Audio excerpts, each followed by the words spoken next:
Hello everyone, welcome to Mousumi's kitchen and travel blogs. আজকে বানাবো পুঁই শাক দিয়ে মাছের মাথা। তো একটা ছোট্ট মিনি ব্লগ আপনাদের সঙ্গে আমি শেয়ার করব রেসিপি। তাহলে চলুন দেখি কি ভাবে তৈরি করা যায় এইটা। তো প্রথমে আমি এখানে কুমড়ো নিয়েছি, কুমড়ো কেটেছি, অল্প ছোট ছোট করে আলু দিয়ে দিয়েছি আর দিয়েছি পুঁই শাক। এদিকে নিয়েছি মাছের মাথা, দুটো মাছের মাথা নিয়েছি। পুঁই শাক অনুযায়ী মাছের মাথাটা ঠিকই আছে, বেশি মাছের মাথা না, দুটো পিসই রেখেছিলাম। তো ওই মাছের মাথাটা দিয়ে আমি পুঁই শাকটা রান্না করব। মাথাটা প্রথমে গরম তেলে ভেজে নিচ্ছি। মাথার মধ্যে নুন হলুদ মাখিয়ে রেখেছিলাম, আর নুন হলুদ মাখিয়ে রেখে মাথাগুলো ভেজে নিচ্ছি। মাছ ভেজে আমি তুলে রেখেছি। এবার এই তেলের মধ্যে দিয়ে দেবো 5 ফোড়ন। বেশি কিছু আমি দেব না, একদম সিম্পল ভাবেই কিন্তু এই রান্নাটা করব। না এর মধ্যে দেব পেঁয়াজ, না দেবো আদা রসুন পেঁয়াজ, কিছু না।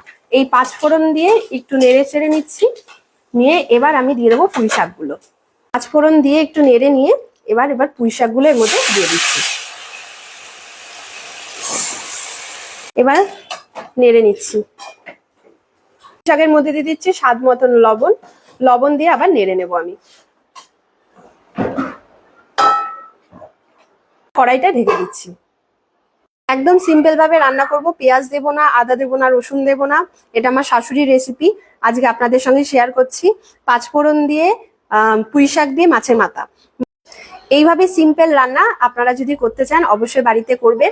আর যদি ভালো লাগে আমার রেসিপিটা তাহলে অবশ্যই কমেন্টে জানাবেন আর লাইক করতে ভুলবেন না।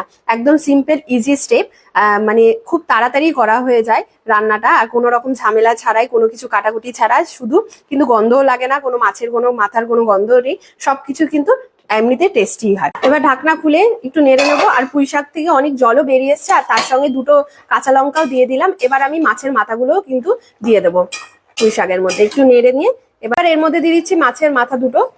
মাছের মাথা দুটো দিয়ে দিলাম। আর এবার দিয়ে দেবো হলুদের গুঁড়ো আর জিরের গুঁড়ো।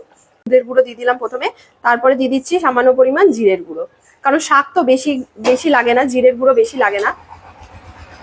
ভালো করে নেড়ে নিচ্ছি।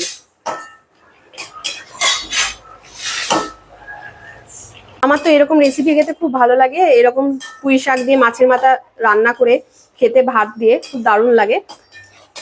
আর যেটুকু জল বেরিয়েছে এটাতেই সেদ্ধ হয়ে যাবে শাক, পুঁই শাক আর কুমড়ো। ঢাকনা খুলে নেড়ে নেব। অনেকটাই সব সেদ্ধ হয়ে এসছে।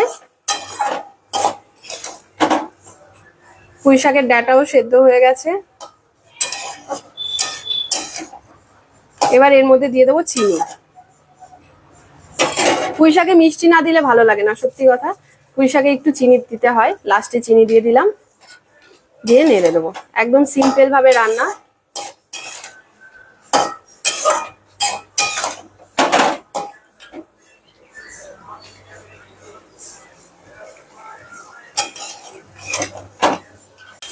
রান্না হয়ে গেছে, রান্না কমপ্লিট। এবার নামিয়ে দিচ্ছি। রান্না কমপ্লিট হয়ে গেছে। এই যে আমার এরকম রেসিপি খেতে খুব ভালো লাগে। পুঁই শাক দিয়ে মাছের মাথা দিয়ে রান্না করে ভাত খেতে আমার খুব ভালো লাগে। কেমন লাগে পুঁই শাক দিয়ে মাছের মাথা খেতে, কাদের কাদের ভালো লাগে অবশ্যই কমেন্টে জানাবেন।